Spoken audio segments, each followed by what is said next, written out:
Introducing first to my right from Nothing, Arizona, weighing in at 269 pounds, chances are he doesn't like you, Josh Briggs!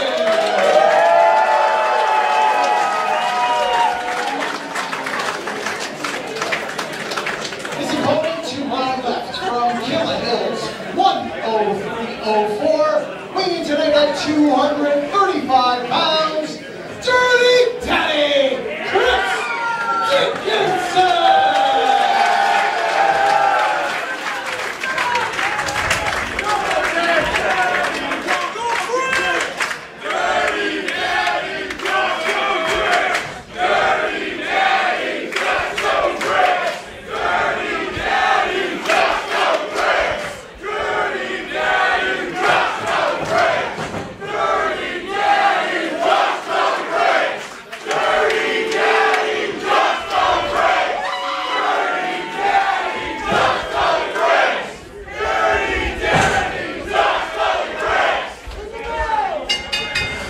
Match number 5 here, starting off on. Talk about a feeling out process. Max Smashmaster here, played by Paul Crockett. And Paul, you know much about these two competitors, don't you? Absolutely. Josh Briggs coming out of the New England Pro Wrestling Academy, and Chris Dickinson making a name for himself in Beyond Wrestling for years. So both men very familiar with New England and both familiar with, quite frankly, kicking ass. Of course. Yeah. And we've seen that already in, what, the 30 seconds of this match since the bell has rung. And Josh Briggs going to try to end it nice and early, putting all of his body weight across the shoulders of Chris Dickinson. But like you said, right, Josh Briggs out of the New England Pro Wrestling Academy, a powerhouse in talent. I am one of the trainers there. And Chris Dickinson making a name for himself all across the country of just beating people up and not making any friends. Josh Briggs here in Limitless called out someone for a fight, and quite frankly, he got the guy that I would not want the most in Chris Dickinson for that first fight. So he wanted to put his feet to the flame. He got it. Whoa, turning it right over into a gut buster. Went up for a back suplex, turned him right into a gut buster, and Chris Dickinson rolling to the outside looks very hurt. I don't think that's what he wanted to do, but nonetheless, it was very effective. Yeah, if you come down onto a knee from that high, it's gonna hurt. And we got a little bit of a goozle action out on the apron there. Dangerous, precarious position.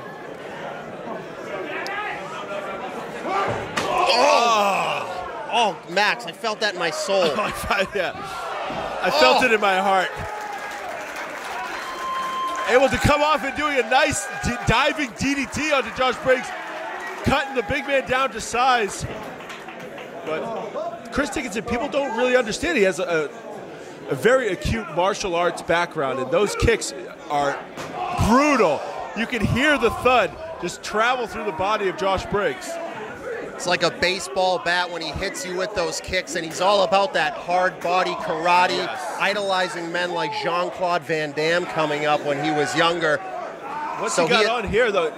He's learned from them. He's putting on a little bit of a technical skill there. He had what's known as a figure 7. He was pushing down on the toe as well, really trying to hurt the knee and maybe cut him down to size like we mentioned earlier.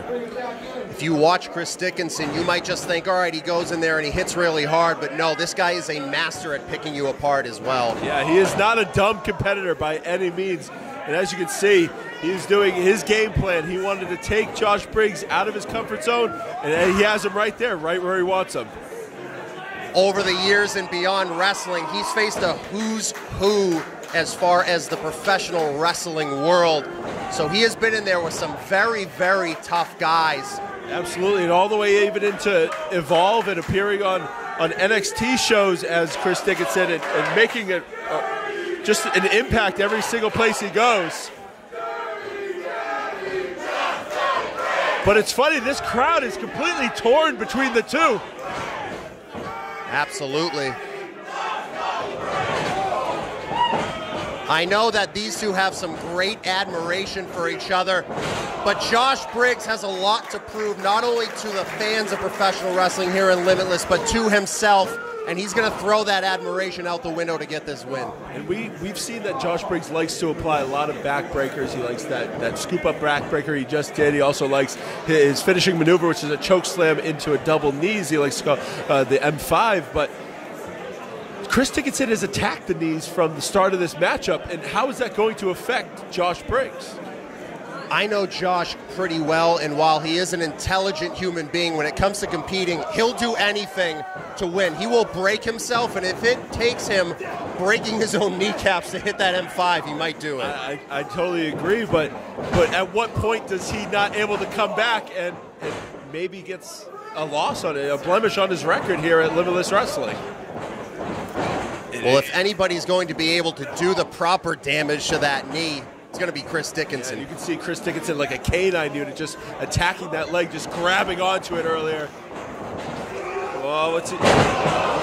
You got to believe he was probably going for a backbreaker there, but he's not able to drop down onto his knees. His knees are injured, and he's showing the effects of it. Yeah, he showed some great improvisation there in midair, realizing it wasn't a good idea to go for that backbreaker, and instead went for the sidewalk slam. Yep, brought him right down, but you can see favoring it really hard. His left knee, it looks like, has been damaged.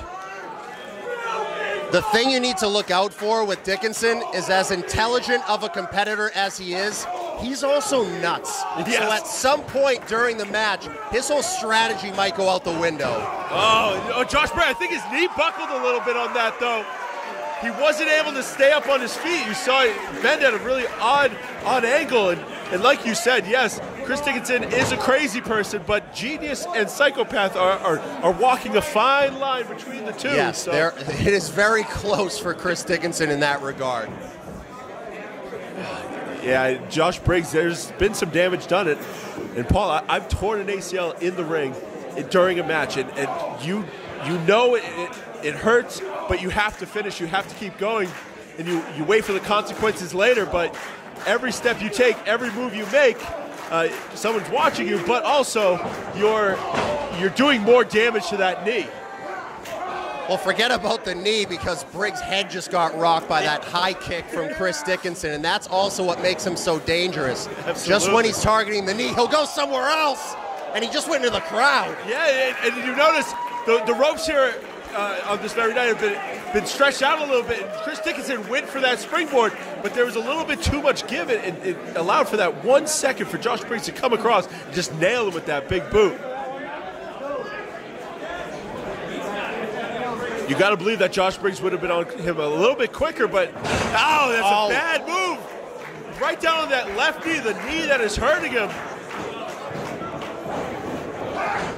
Oh, it may come down to risk versus reward here, Max. It could be kick him in the knee till it hurts, and then kick him in the brain till he can't remember his knee hurts. Oh, God. Oh, buckle bomb right on the rope, though. He didn't even hit the buckle itself. Oh. Driving him down with a Kawada-style bomb. Oh, able to get that shoulder up. What's he going for here? Going right after it. And this is the intelligence that we talked about earlier. Notice the leg that is straight, the leg that is taking all the pressure is the left leg of Josh Briggs. But the height advantage that Josh Briggs had coming into play there, able to get the ropes. Yes, this is a 16-foot ring here and able to just anywhere reach those ropes. But the damage very well may have been done. Referee Kevin Quinn checking if Briggs can continue here. He can't even get to his feet. Oh, right on the hamstring. Like a bullseye, taking that whole leg apart. Remember, that hamstring connects right to the back of the knee, and it's going to be pulling on those tendons. Briggs has been in some dangerous situations in his career. Spent some time at the New Japan LA dojo, so he's learned a lot about having what it takes to overcome obstacles.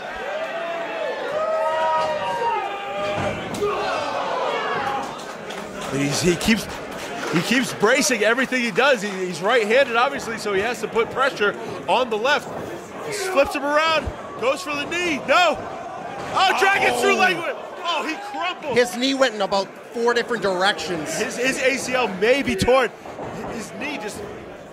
I can't believe he's standing up. The Don't adrenaline. do it, Josh. Oh, he hit it. The M5. Is he able to do it, though? He couldn't get all of it. What? He could not. He could not get all of the M5. It must be that knee not being as strong as it usually is for that M5. And you're right, Max. I don't think he was able to get all of it. He's favoring his legs, so I don't think he was able to get it up, get the point of those knees into the back like he likes to, and he just didn't give it enough effort. And not for lack of trying, he's just hurt. And now this is a position he never finds himself in. Once he hits that M5, it's over. So psychologically, he might be rattled too. I think maybe once I've seen anyone even kick out, maybe after 3, possibly AR Fox, but geez, what an unbelievable matchup that we're seeing here. Chris Dickinson able to kick out of the M5, not an easy feat.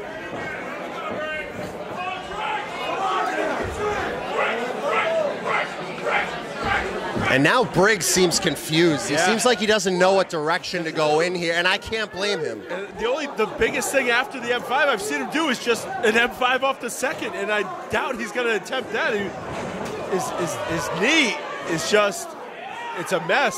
He's running on adrenaline right now. The longer it goes, the less that adrenaline keeps pumping, and he's got to start feeling it. He's got to be there now. Oh, yeah. He's like a wounded dog, man. And I was going to say at some point Dickinson was going to find an opening, and he did. He notices that Josh Briggs is just, he is hurt. He's in a bad way, and he doesn't know what to do.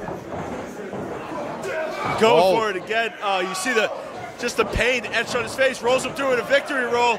What's he doing here? The Billy Goat's cursor looks like he's going for. If he gets that leg up and over, yep. Oh, focusing on that knee. Wait, STF.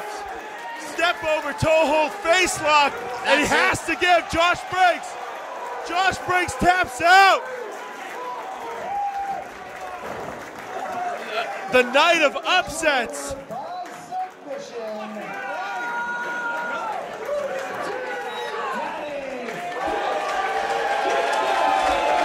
Perfectly executed game plan by Chris Dickinson. Attack the leg and allow Josh Briggs to hurt himself when he tries his offense.